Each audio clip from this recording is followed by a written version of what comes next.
Shri Gurubhyo Namaha. I welcome you all to our online teaching academy, Ekalaiva. Today in this session, we are going to learn an interesting lesson from class 8 CBSE English. The name of the lesson is The Tiger in School. It is written by R.K. Narayan. In the first part, we saw how a holy man changes the mind of a tiger by talking to him in a philosophical way. Now let us move on to the second part of this lesson. But first, I must get the headmaster down from his perch. He has been there too long. The holy man informed the tiger. First, he wanted to bring the headmaster down from the loft. Perch means stay on or rest on. The headmaster was sitting on the loft for a long time, so the holy man wanted to bring him down from the loft. Now move away to the corner over there and lie still while I help him. So he ordered the tiger to move away to the corner of the room and also told the tiger to lie still while he was helping the headmaster. I understood and slowly moved to the side he indicated. Whatever its disadvantage, circus life had accustomed me to understand commands. The tiger began to understand the command of the master. It slowly moved to the side where the master asked the tiger to go. Whatever its disadvantage the tiger had in its circus life, that circus life had habituated this tiger to understand the commands of the master. Accustomed means habituated. So the circus life had habituated the tiger to understand the command of the master.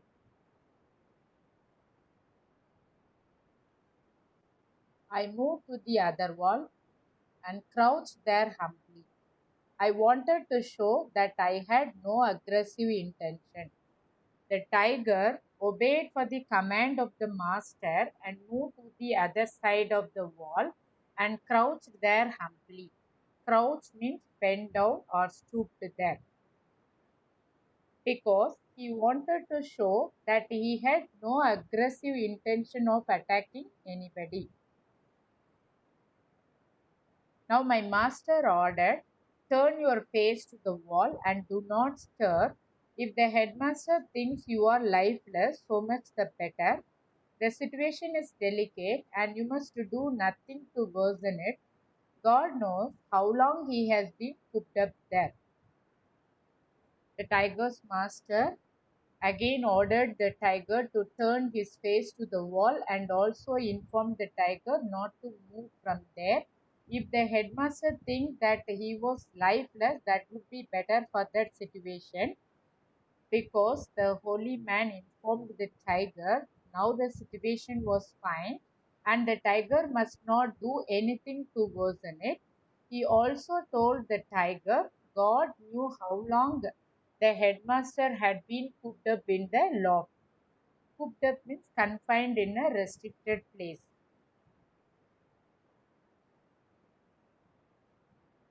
He called out to him, but there was no answer. Then he went up to the door, opened it slightly, and announced, I want a ladder and a person to climb to the loft, wake up the headmaster, and help him to come down. The holy man called the headmaster, but the headmaster did not reply anything to him.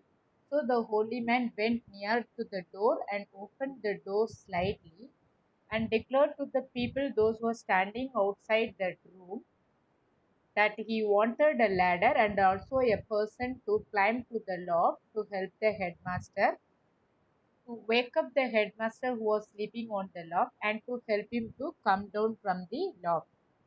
Is there anyone among you willing to fetch the ladder and go up? So the tiger's master asked those people whether anyone among them willing to bring the ladder and also to go up to the loft to help the headmaster. A subdued discussion arose, and a couple of men came forward to ask, "What about the tiger? Where is he?" Immediately, the people started discussing, and a couple of men came forward to ask the master about the tiger because they wanted to know where was the tiger.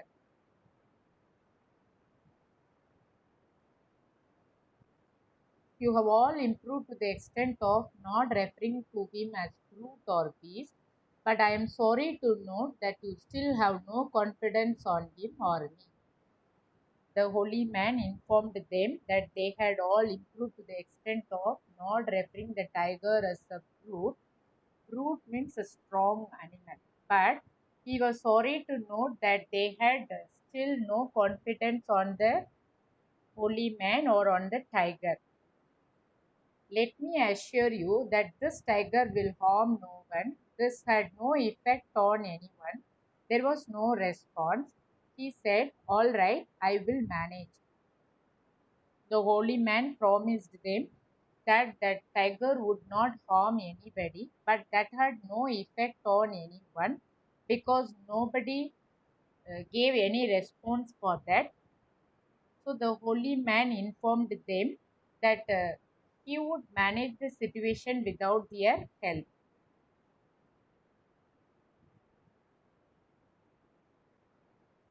He shut the door again, pulled the table into position, and put a chair on it, then another chair and a stool, and went up step by step and reached the loft, saying to himself, "How the headmaster reached here will remain a mystery." He grasped the edge of the loft and heaved himself up. Since nobody came forward to help the holy man, he closed the door of the room and pulled the table into the position and took a chair which was near to the table. Then he put the chair on the table. Then he took another chair and also a stool. He arranged them also one after the other and started climbing on to those chairs and tables one by one and reached the loft. When he was climbing on those chairs and stools, he said to himself, "How the headmaster reached there would remain a mystery for the holy man." He held the brim of the loft and lifted his body with some difficulties to reach the loft. Heaved means lift with difficulty.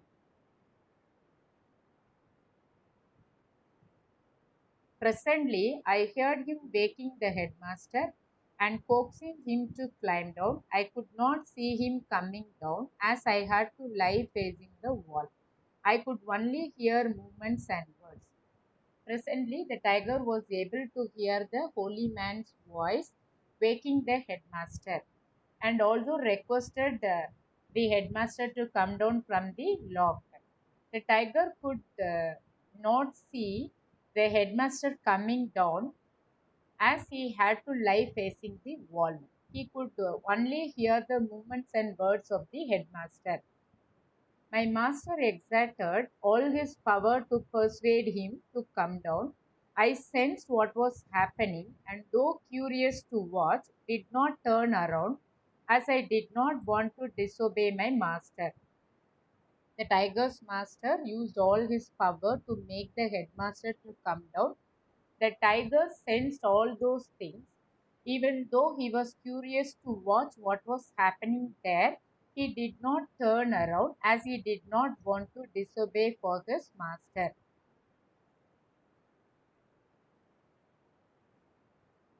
The first thing the headmaster did on coming down was to cry, "Oh, it's still here." And I heard some scurrying of feet and my master saying, "Don't look at him, but step down. He will not attack." As soon as the headmaster came down from the loft, he started screaming. Still, the tiger was inside the room. The tiger could hear the scurrying feet of the headmaster, but the tiger's master advised the headmaster not to look at the tiger, but he told him to come down and also promised him that the tiger would not attack the headmaster. The headmaster groaned and whimpered and was possibly trying to go back to the loft, at which my master must have toppled the pile of chairs and pulled him down. The headmaster made a low cry as soon as he came down from the loft and also whispered something because of fear and was trying to go back to the loft. But the tiger's master pushed the pile of those chairs and pulled the headmaster from the loft. Toppled means pushed.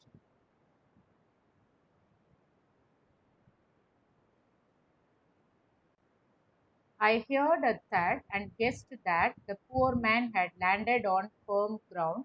I could hear him moaning, "It's still there. How can I?" My master kept advising him, "What if it is still there? Don't look in its direction. Turn away your head. Come with me." The tiger could hear a sound and guessed that the headmaster had landed on the ground. He could hear the moaning sound of the headmaster.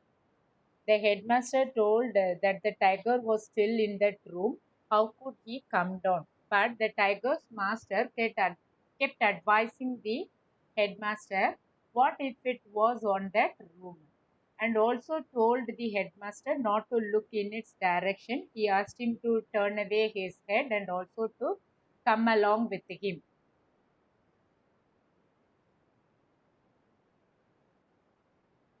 The headmaster kept protesting, looking a sorry spectacle, and still in the coat and turban which he had worn in the morning. The headmaster kept refusing to come down from the loft and cut a sorry figure in front of the master, and he was in his coat and turban which he had worn in the morning. My master propelled him to the door and pushed him out, saying to those outside, "Here he is, take care of him, not a scratch, only shock," and shut the door again as a medley of comments, questions, and exclamations poured into the room. The tiger's master forced the headmaster. Propelled means forced somebody. So the tiger's master forced the headmaster to move towards the door and pushed him out of the door and informed the people, those who were standing outside, to take care of him, and also told that he had no scratch on his body, he had only a shock. Saying all those things to those people, he closed the door again, but he was able to hear only a mixture of comments from various corners. Medley means mixed things of different kinds.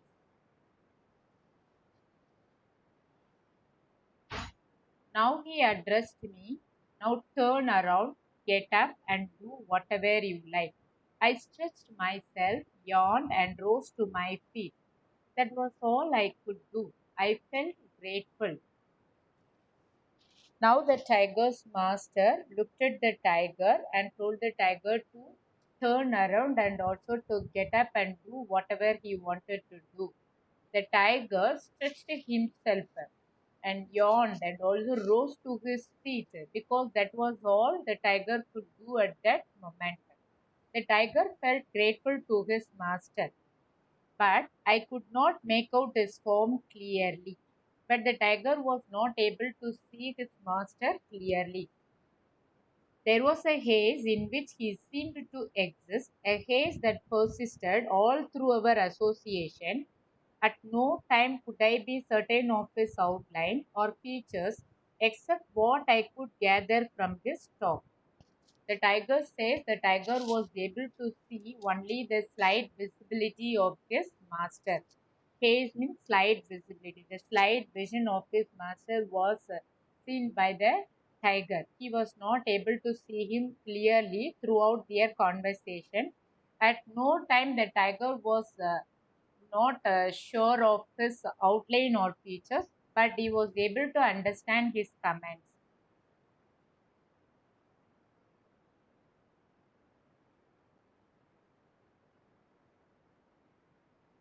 He said, "Let us go out now. You must realize that human beings, for all their bluster or timid creatures, and are likely to get into a panic when they see you."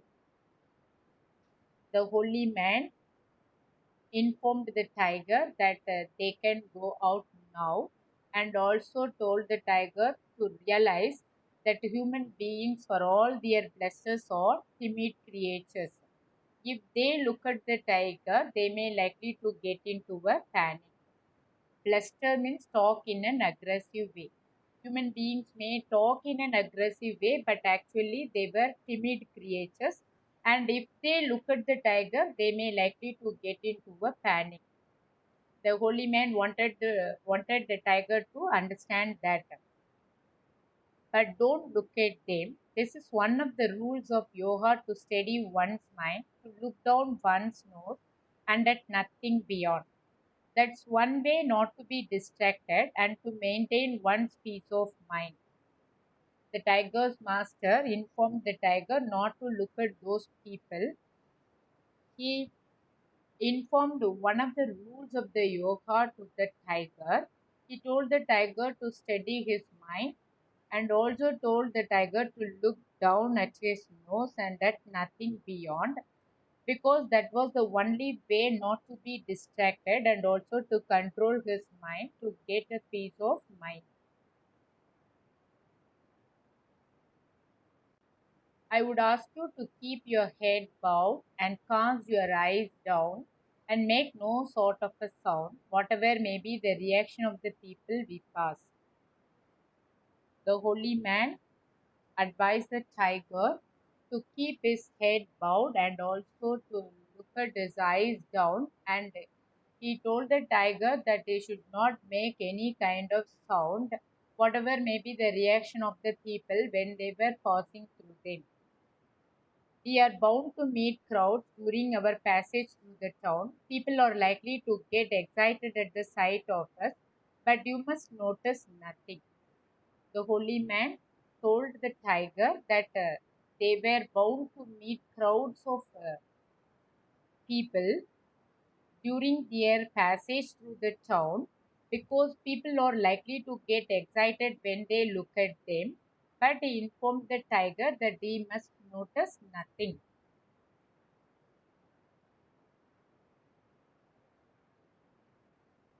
This was a necessary instruction, since our emergence from the room created a sensation and a stampede, in spite of the warning cry my master had given.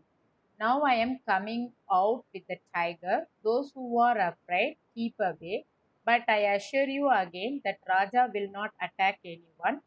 He will walk past you and you will be quite safe, as if a cat has passed by.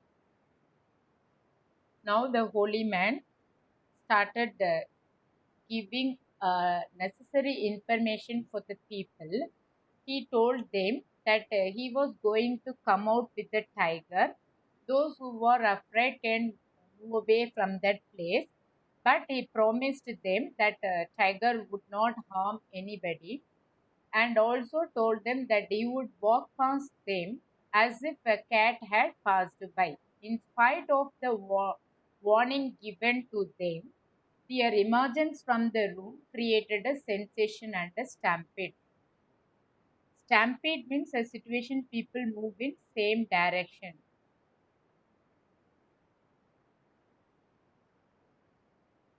When he opened the door, he said, "Keep close to me."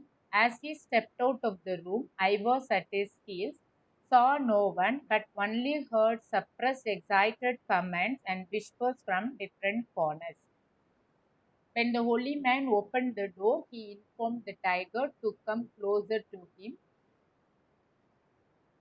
As he stepped out of that room, the tiger was also at his heels and did not see anybody, but it could hear the suppressed, excited comments and whispers from different corners. The veranda was empty, not a soul inside, with the exception of Alphonse lying on the top step. Without a word, my master walked on briskly. We had to brush past Alphonse. When they were coming out of the room, the veranda was empty. They were not able to see a single person on the corridor except Alphonse. Here we are introduced a new character, Alphonse. He was a person who is in charge of bringing the tiger out of that room. He was lying on the top of the step and was sleeping over there. Without talking even a word to him, the tiger's master walked quickly from that place along with the tiger.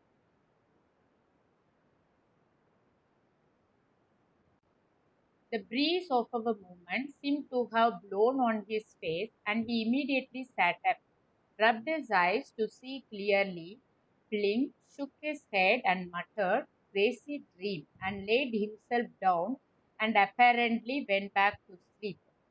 When they were coming out of the room, the breeze of their movement seemed to have blown on the face of Alphonse, so he woke up immediately. He rubbed his eyes to see clearly, blinked, and shook his head, and also said to himself that was a crazy dream, and started sleeping once again.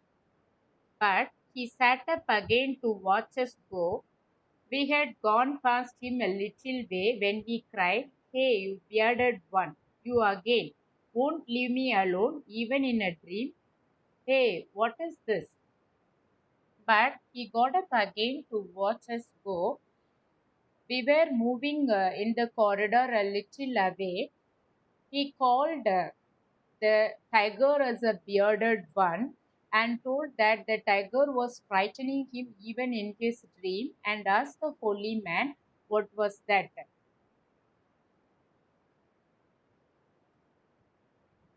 "Tiger," answered my master. "Is it the same one or another one?" asked Alphonse. So the holy man replied to him that was a tiger. Immediately Alphonse asked him whether it was the same tiger or another tiger.